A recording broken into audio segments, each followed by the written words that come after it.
Hello and welcome to Everyday Anarchism. I'm your host, Graham Culbertson. I don't normally do trailers, but there's reading involved with this series I'm announcing, so I thought you might want a head start on the reading. I am doing a 3-part series with Kim Stanley Robinson on his trilogy, or triptych, 3 Californias. It's a fantastic set of novels, and I do think we had a fantastic set of conversations about them. The first episode will be airing later this month, late in July, and I wanted to give you this taste in case you wanted to run out and purchase the book or acquire it from your library. Most of the rest of this episode will just be a little bit of my initial conversation with Stan. Here you go. All right, so Kim Stanley Robinson, welcome back to Everyday Anarchism. We spoke, I guess it was last year now, the years are all running together, about your more recent book, The High Sierra. And I didn't tell you this at the time, but the reason why I was interested in The High Sierra was I had just grabbed a copy of The Wild Shore from a little free library at the community park here in Chapel Hill. I hadn't ever read any of your works before the Mars trilogy. I was introduced to the Mars trilogy by my environmental science professor in high school. So that was in the late 90s. That was when I discovered your work. Sorry, go ahead. Yeah, no, I'm just that's amazing. Well, I don't know if it's amazing, but it was a pleasure to, be at that kind of high school and have that kind of teacher. And so I saw The Wild Shore, and then I thought, oh wow, this is really fascinating. I should see what else he's been up to. And The High Sierra hadn't come out yet. And so I was thrilled to talk about that book, and I loved that book. But then I also sprang this idea on you that we could go back and talk about this trilogy, 3 Californias. I mean, honestly, it was a very classic experience. Stan, I knew your name. I'd read some of your books before. I liked the cover. It sounded interesting. I think Ursula Le Guin maybe had a blurb on it. So I just thought, hey, let's see what this is. And I've subsequently read the other 2 books in this series. My favorite is Pacific Edge. We'll get to that. But thank you so much for coming back on the show to talk this early Kim Stanley Robinson trilogy. Well, I appreciate it. It's fun for me to talk about that trilogy, which was indeed early, like my first novel, my maybe 4th and 5th, a long time ago, and it was a mighty struggle to think through them, write them down, get them published. It was more or less the story of the across the first decade of my career, and also probably the 5 years before I got published. I was working out the ideas and working on The Wild Shores, and indeed, I just recently found a truly terrible 4 or 5 chapters of a early version of The Wild Shore that didn't have anything right yet, but I was obviously fumbling around. And this is when I was maybe, I think, a sophomore in college, so close to 8 or 9 years before I got Wild Shore assembled. So it was a long time coming, that whole thing. So I have 2 sort of questions about the origin, which is, one, when did you first have the idea for The Wild Shore? And then let me set it up for the listeners a bit. The trick of these novels, the introduction in the tour book, 3 Californias by Francis Spufford, describes it as a triptych. It is 3 different futures in California, or really Southern California, Orange County, that are all the same and all incredibly different. So the first one is The Wild Shore, but I'm wondering, was it a trilogy? Was it a triptych to begin with? It almost was. I had the idea of sending Southern California back into the, what could you say, the early 19th century, back to Huckleberry Finn land, and bombed into it was a post-apocalypse. I had that idea because I wanted to think about Southern California as if I were Huckleberry Finn, and which is what I thought I was when I was 8 years old. And so that idea was sort of there, but then This really happened, and I'm happy to tell the story again. I was going to college at UCSD. My parents were up in Orange County where I grew up.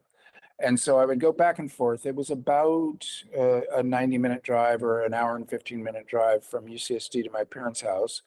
And I did it quite often. And one time, I'm not sure when, but I think I was a freshman or very early in my sophomore year in college, already having had a kind of an idea for the Wild Shore, maybe. I'm not positive about that. But the thing is, when you drive from San Diego to Orange County, you pass through Camp Pendleton, the Marine base. It's quite huge. You get to Oceanside, and suddenly you're in empty land, as if nobody had ever moved into Southern California. And Orange County was already very dense. San Diego was pretty dense. And there was this big empty stretch of the coastline, which was Camp Pendleton. And the Marines had some things going on there, but they weren't visible. And so I was driving north from San Diego to Orange County, and I saw the border of the counties going from Oceanside to Camp Pendleton was like a cutoff from one kind of land to another, one kind of history to another. And I thought, man, depending on laws and history, what we do to a place, it looks completely different.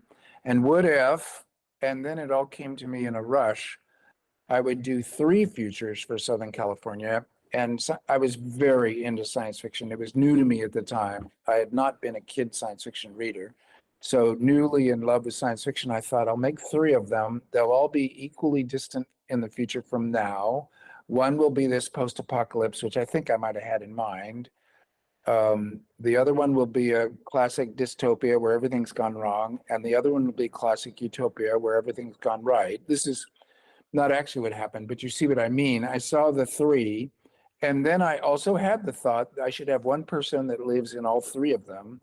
And that will show how an individual life is overdetermined by the history that you're living in. And you don't have absolutely free will or free choices. You have to deal with the history you're handed.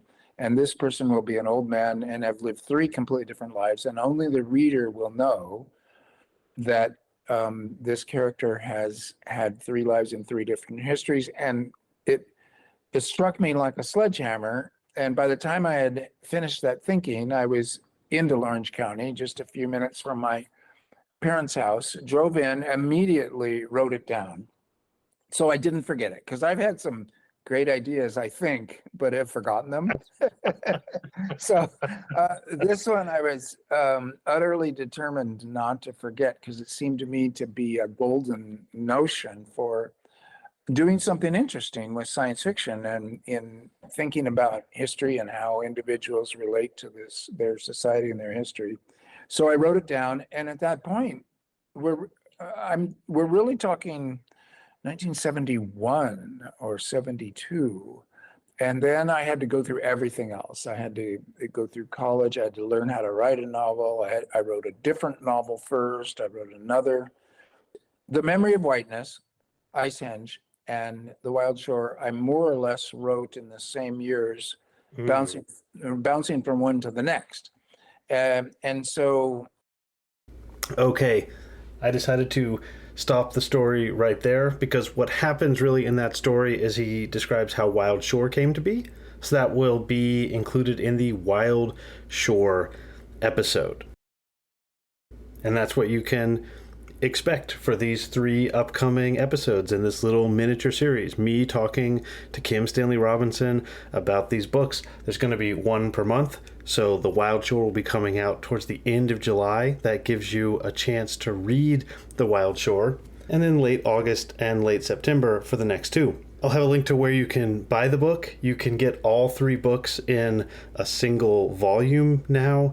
I really enjoyed reading it. I think you will enjoy reading the series. And I think you will really enjoy these episodes, even if you don't read the books. But we're in midsummer now, and if you are looking for something to read, 3 Californias is my recommendation. Finally, briefly, I found out that Dr. Robert Corbin, my high school environmental sciences teacher, who I mentioned in this interview, passed away on the same week that I recorded this interview with Kim Stanley Robinson. Dr. Corbin and I had been in touch lately. I knew he had cancer, and I really wanted him to come on the show to talk about teaching and science and public science and all the stuff that just made him so amazing. I'm sorry to say you will never be able to hear that episode because we did not, we didn't get to recording it in time. So this isn't much, but this little series with Kim Stanley Robinson probably would have never happened without the encouragement to read him back in high school from Dr. Corbin. So for what it's worth, I'd like to dedicate these episodes to Dr. Corbin. You made a huge difference to me, and I know to many, many other students. Thank you for all that you did. That's enough for me. See you with a regularly scheduled episode this Wednesday and a Kim Stanley Robinson episode at the end of July. Get reading The Wild Shore. And the music, which you're about to hear, is by David Hill.